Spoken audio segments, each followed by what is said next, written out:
I am from Greece, yes. Oh, cool. It looks sunny there. Is it in the middle of the day? Yeah, but I'm not in Greece. I live in Tallinn, Estonia, for a few Oh, years now. Yeah, but I am from what's Greece. what's it like over there at the moment? Are you guys in lockdown and things, or is it? And now they lifted things up for a while. Maybe they're gonna bring them back in a few months. Who knows? It's a turn on, turn off switch lights situation. I think. It's stayed away here at the moment, so I mean, there's hope. Like at least things are happening, I suppose, in the world, and Hmm. it's hard to remember over here because there's such a big thing, and it was here as well. And then when it's gone for a while, it's like it's over here. No one's really thinking about it as much anymore, other than what you see overseas. I mean, obviously, we all Okay. hope it doesn't go bad for anyone. Now, are you the cover artist? Are you on some of the books? Well, I do my own series, which was pitched by Rising Sun Comics back in 2018. My series is called Steel Cat Metal Team. It's like a 3 arc, 12 issue series, science fiction, superheroes, and supernatural stuff going on. And I'm doing the second arc now. And for Aru, I do PJ and CB, the comic strip, as well as the first Templeton book called Torn. I It saw would your art on that. That was real cool. Oh, thank you. He's really, Aru or Malfunction. He's such a creative mind. He has so many things to do. He's in charge of the of Rising Sun Oceania, Plant Studios. He has written all these stories, and he has a vision. So many projects, and I wish him the best because he writes very wonderful stories, I would say. So, Awesome. yeah, yeah. With your own story you did you do the art and the writing? Yes, yes, and I Ah, do everything by hand. that would have taken a while. It does take a while, but I constantly promote it so people don't forget about it. And Have you got any of it there? Any work? uh, I have to what? go on. I've been on the website. Like I've seen the overseas stuff because I've seen the Oceania stuff before, and I've Mhm. checked out the website on the whole. I saw the GI Joe fan comics and things. Yeah, yeah, yeah. There's some good art in the armadillos. They were pretty cool. Yeah, yeah, they are. They have many great titles too, and some good collaborations with other studios like Red Hatting Studios and the like. But yeah, my books are up there still. Um, and I learned last month that they were all sold out, all the remaining copies at shops. So that was good news. And now we talk Awesome. about now we talk about reprints, maybe a trade paperback for the first 4 issues, like Arc One. So that is something to look forward to. Oh, that's really cool. So did you have a print run that you had as a goal, and then you've managed to sell them all?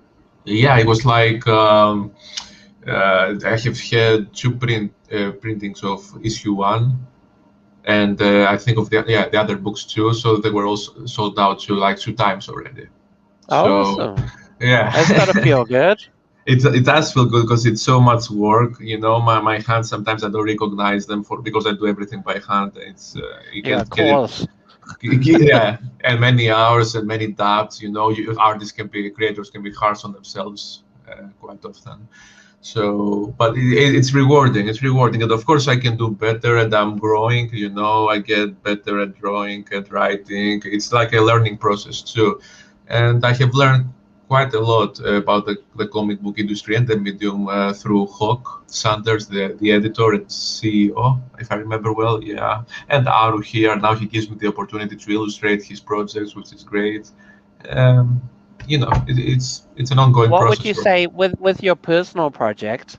Like, Mhm. because you know how I said before, like I feel for a creative person getting that out there, doing it and getting it in the hands of one person in a way is an achievement. Yeah, it's not the job and the finances and all that.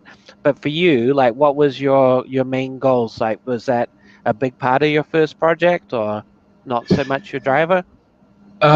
My goal was, and still is, to get these stories out there and many people to come and read them. And I guess all the other things like financial support and the like follow right after. But I want as many people to read the stories as possible.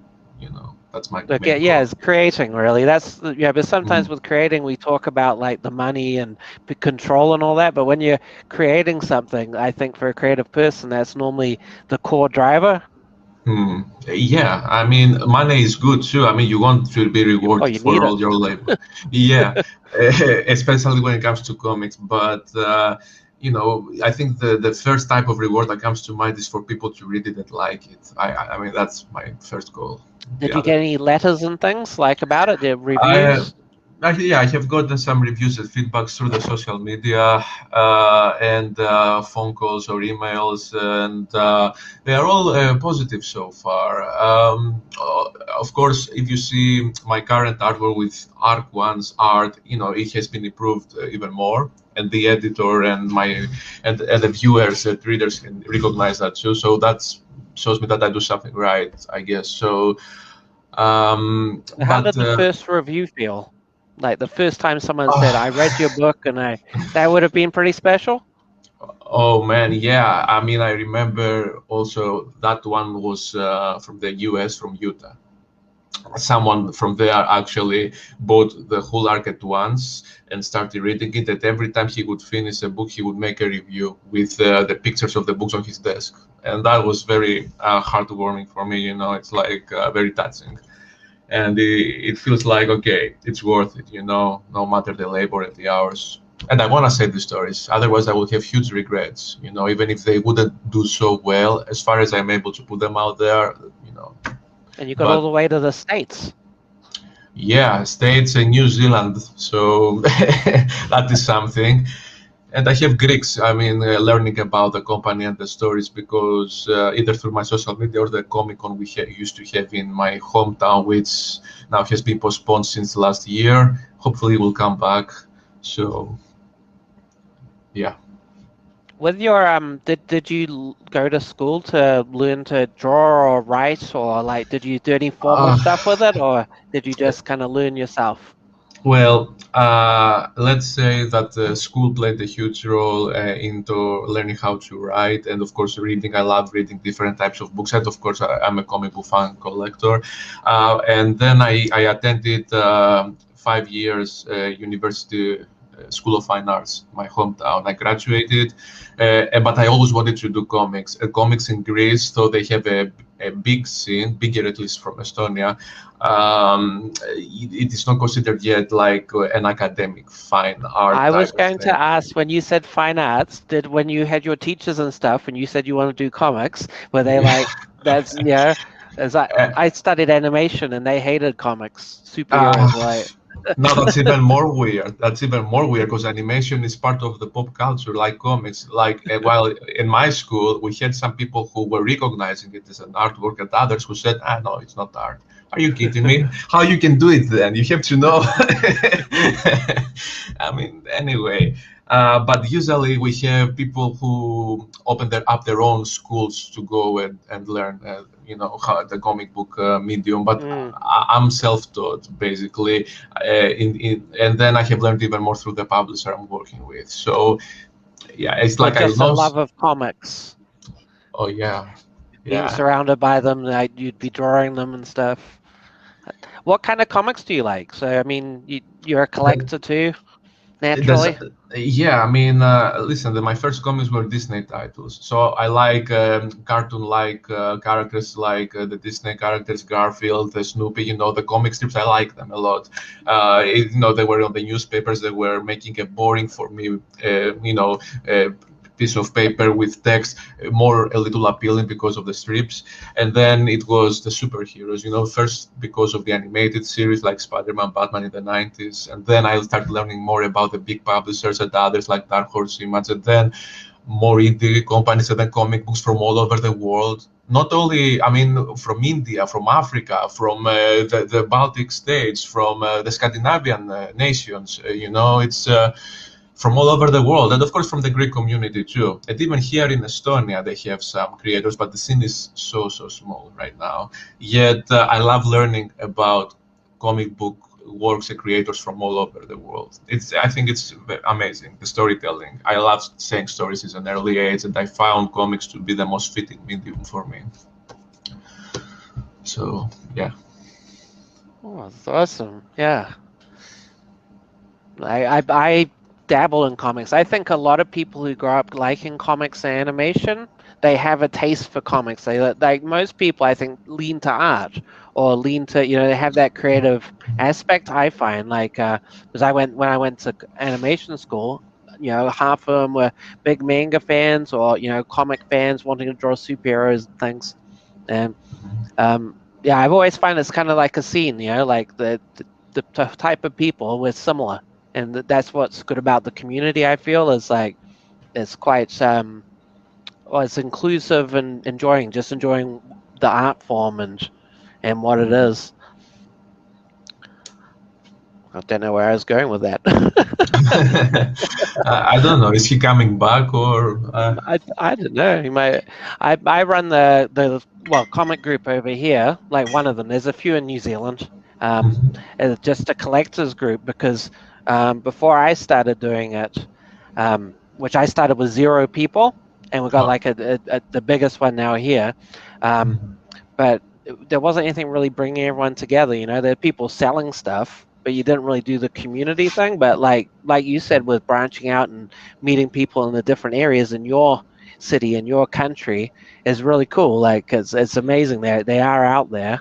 And it's even though you can spend your whole life in a town and go, no one likes comics here. There's no shops. There's no one to talk to about it.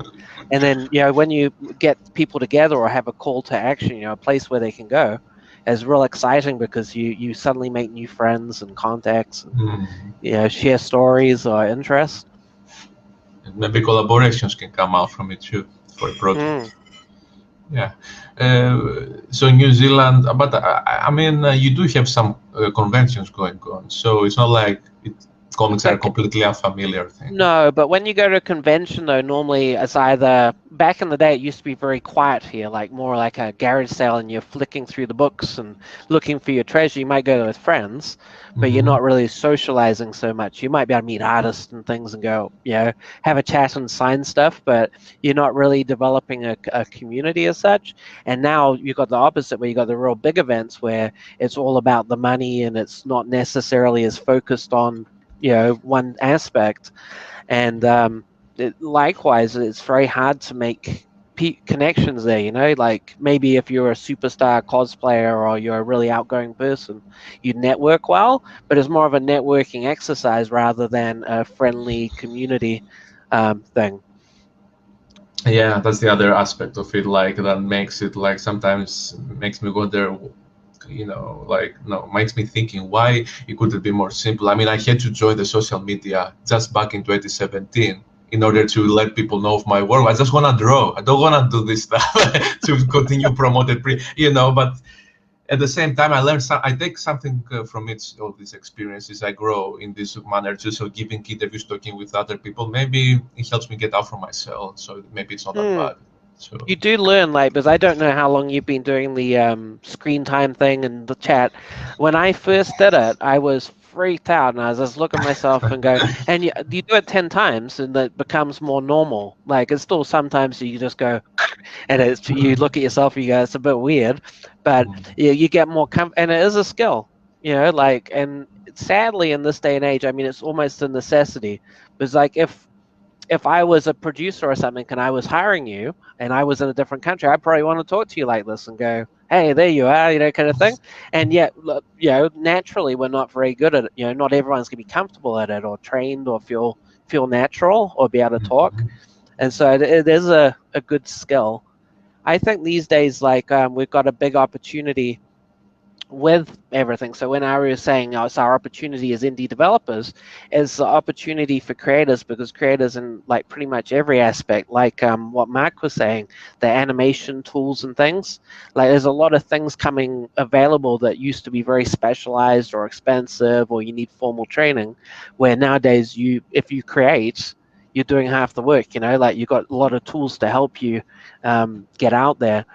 The marketing bit's hard, like because getting a crowd, and I think Mark was kind of talking about that, is because you just got to you build momentum. And that who mentioned the comic strip where the girl's real consistent and does it every week and have a same caliber. And they say that with selling stuff as well. You just got to be consistent.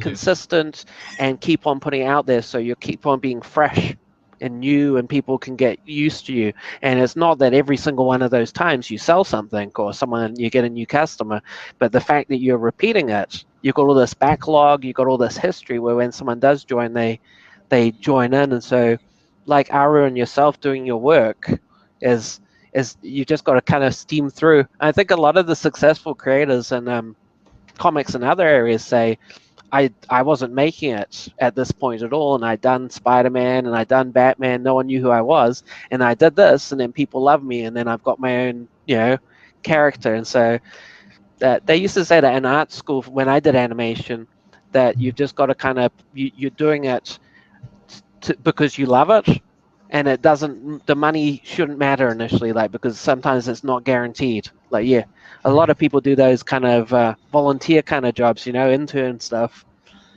to get there. And they get there eventually, but they might have done 10 years of filling copies and filing papers and photocopying. But they got some experience as well and contacts. That's where people bring as an example Jack Kirby. Oh, he made it in his 40s, so it's never too late to have your big break at some point. So he's been going since he was 10. Yeah. Hey, sorry, had to take some time out. But that's I mean, like, taking off from what the point was, like, okay, haven't made it for and suddenly making up to 10 years of work. But I mean, that's why it's so ridiculous to see people who've never done comics get those. It's a shame because people are missing out on opportunities if they don't deserve it. Some of them probably do deserve it. Some of them might blow you out the water and go, wow, they had no skill, but they've actually done this amazing thing.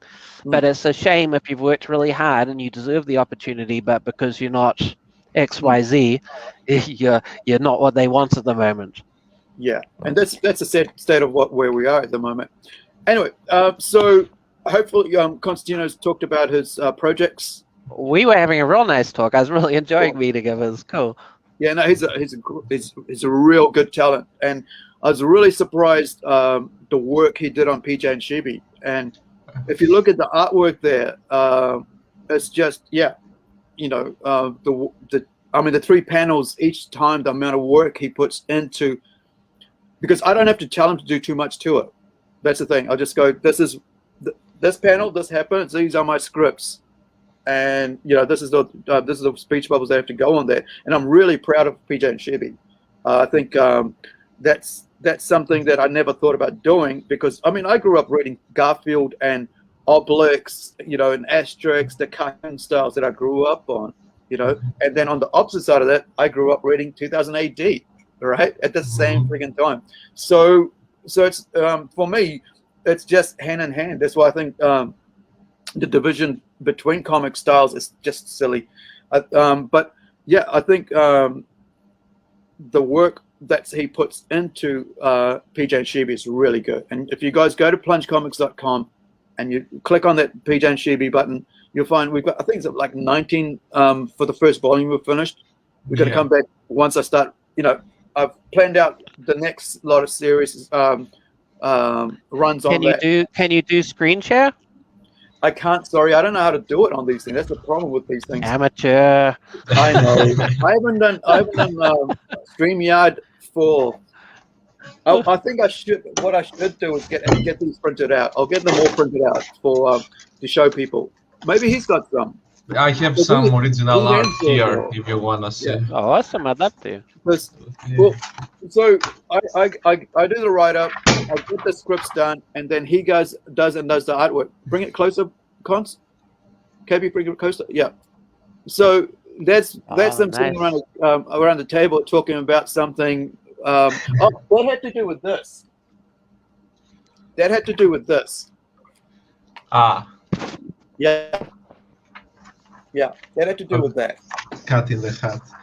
Yeah. So and it's just A4 paper, and I just start drawing by reading the script. Yeah. So. Yeah. So if you look at that, I mean, that's just me going, okay, and he's in this room. it's his bedroom. Can you put a couple posters of such and such on the back?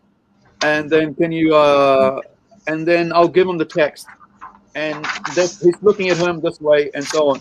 So a lot of work, the artwork that he does on this is amazing. And I really love PJ and she before that, because the artwork that's done on that. And I think, I mean, Does it's have like that like serial feel from like the newspaper clips, like yeah, and that's that was what from I'm the for. very first. That was from the very first sketches I did for the characters. We have developed them more than since then, but yeah.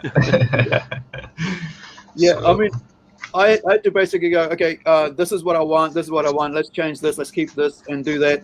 And because I'm a designer and not an artist, well, slash artist, I like things to look a certain way when people look at it, or when I look at it. So I want to make sure that, you know, when you see a three-panel story, it has a start, a middle, and an end. But then if we do a series, which we do sometimes, we do about 6 or 7. We did one where she went for, where she be the main co-title, you know, the daughter of PJ. She needs to get a job. Dad's very rich, all right? The dad's very rich. Yeah, He's inherited a lot of money, but the dad's also, we're going to find out, he had to work on his own because he decided to not live off his laurels, right, of his parents' money either. Mhm. So then he's trying to instill in his daughter that she needs to work as well, because what's the point of friggin', you know, what's the point of just being handed everything, which is nice, right? That's the whole idea of like, I'll do a couple of things and I don't have to worry about anybody paying me for it. It's like mom and dad paying for all my tuition, and then I just sit down and just not do anything with it, right? And so I think that's where I'm trying to go with PJ's story, Shibi's story, is basically trying to say this is an 18-year-old kid or something like that who's just coming out of college, and what is she gonna do? And it's basically like me. What was I doing? I was out of school at about friggin' 16 or 15.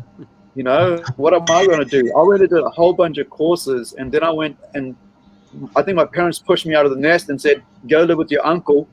And then when I was looking to live with my uncle, it was like, I need to earn more money, pay the bills, whatever. Uncle wants rent money, so, and so on, you know. And you got to start. And the problem was like, how do you do that in a comic book without using people, but using real modern things? So the whole, I think PJ and Shibi has a really nice, the artwork is great. I must say, I really like where we've come from when we started. Like the photos, I mean, basically when they started, they were just photos of toys I owned. And I said, well, this is what, you know, can you work with this? You know, come up with something. And then he comes back and I go, okay, let's change a few things. Okay, let's put a necklace saying Shibi, so we know when she comes on, you know it's her. See Shibi, and then we have a black sheep, and I go, oh, I've got a cousin who's from Australia, so okay, I've got a cousin who actually lives in Australia. Let's make him this character, okay, and then I'll make this character in my family. So it's kind of like a wider look of my own personal, you know, family base, and then try to pull out things from what we've been through in our past, or going through in the currently, or whatever, or might go in the future. But basically, how do you relate these two families who have two different ideals? You know, you've got someone who's an activist, you know, but is bringing up a 10-year-old kid who's a gamer and so on. And how do you? I haven't even delved into JoJo's story right now, JoJo Bear. You know, it's like or Bunny, whatever his name is, I can't remember. You know, and Baba, right? Yeah. Like Baba Black Sheep, right? Yeah, so, so it's kind of like playing around on these characters. I think for me, I want to, you know, I want to be able to say in a few years' time when we actually have a nice lot of, you know, collection of these three-ish, you know, three-panel comics strips into a, you know, where we can actually make it animations out of them. You know, that's what I was talking about with Mark about saying, hey, because they look animated style, why not make those He animated his ads for him were like mildly animated, how they got those effects, and it did add to it because it leans towards animation, the style. And when he had the movement there, I was quite impressed. I was like, well, you can see it going the next step. It's not doing that, but it's giving you that taste. And they totally can with those kind of characters. Yeah, but not only with that, Phoebe in that, is it got a comedic angle? Because when I see a strip like Garfield and stuff, I feel like looking at it, I'd expect a joke and comedy. Yeah, there is a bit of a part to it. There's punchlines in it, but they're also, because nobody knows who these characters are, I'm still trying to bring a bit of their past into it. Like we talk about, like how the last one I think we did, or the last couple we did, where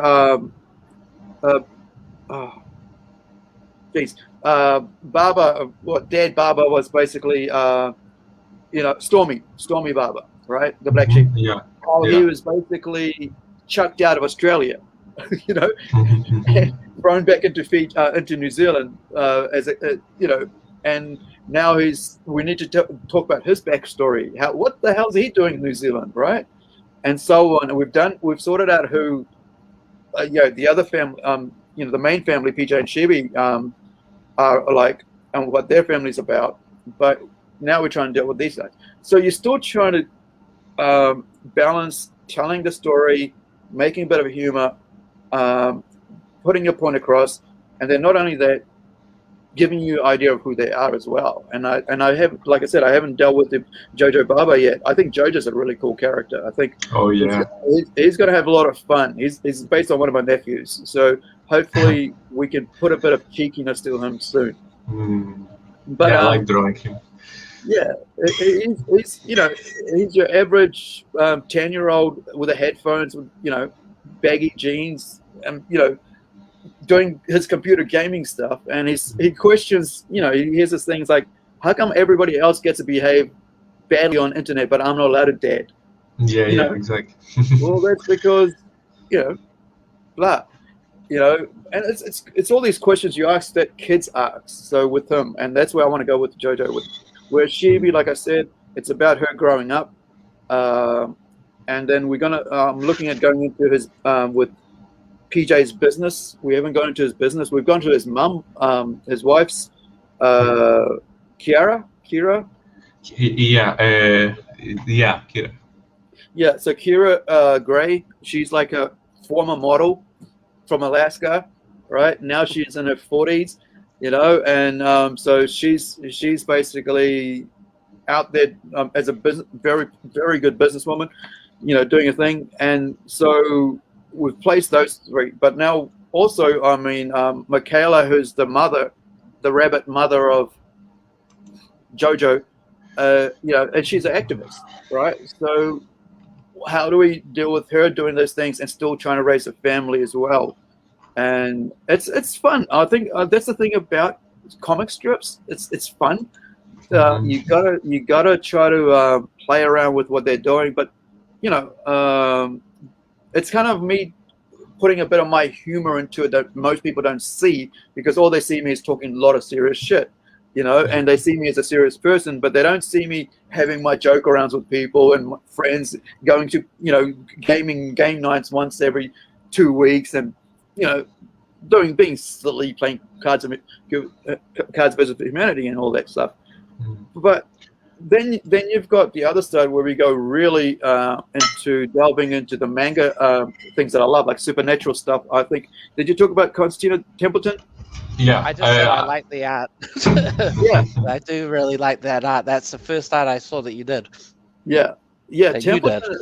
Templeton's really, really interesting because, like I said, it was based around Konstantin and him. Yeah. Because I like the story of in the graphic, the comic series, about when he went to Australia. There's a story where he went to Australia and with the Aboriginal people there, and that's one story that really stuck with me. And I thought, what if I could bring Konstantin into Fiji and deal with the really rich history of gods and of both sides of the cultures there, main two cultures there, Fijian and Indian, and so you very Indian culture with their gods and demigods, so on, Krishna, Ram, and all that, and then you've got all the other Fijian gods and their own histories of that. And I was like, how do I deal with this? And so that's actually in the second volume, but which is the third one along. And so that got written first, and then I came back into the first one after the second one. So I think and then just recently, I mean, like, I hadn't put any guns on them and stuff like that, because I've been watching a lot of anime and stuff, and I love props. Like, I really love props. I like, I love friggin' weaponry. I've always loved weapons and stuff, because if you look at like even in old cultures and stuff, there's always weapons. Made out of wood, made out of stone and stuff. And so I always I always like the idea of things you can hold that can be helpful, as well as weaponry, like swords and sorcery and stuff like that. And so we've got these. I don't want to go too much into it, but there's because it'll give away a lot of the finality of it all. But I think I had to change the character from looking too European Indian to maybe a bit more I don't know, a bit more rugged looking. I didn't want him actually no, he actually looked too clean. When we did the first 10 pages, he looked very clean. I don't like the clean look of him, because I did like how Konstantinos grew up, right? He's like in his 60s or something by the time they pulled the plug on the 300 comics. And I liked how he got older and older, and he got rugged, all the chain smoking, got into his, and I wanted that. And so I sent through some images and stuff of sketches that I'd done of photos based on photos of actual person, right, from New Zealand, who's an actor. I need to make it, give someone who actually looks like this, to, and so and then so Konstantinos has been working on that.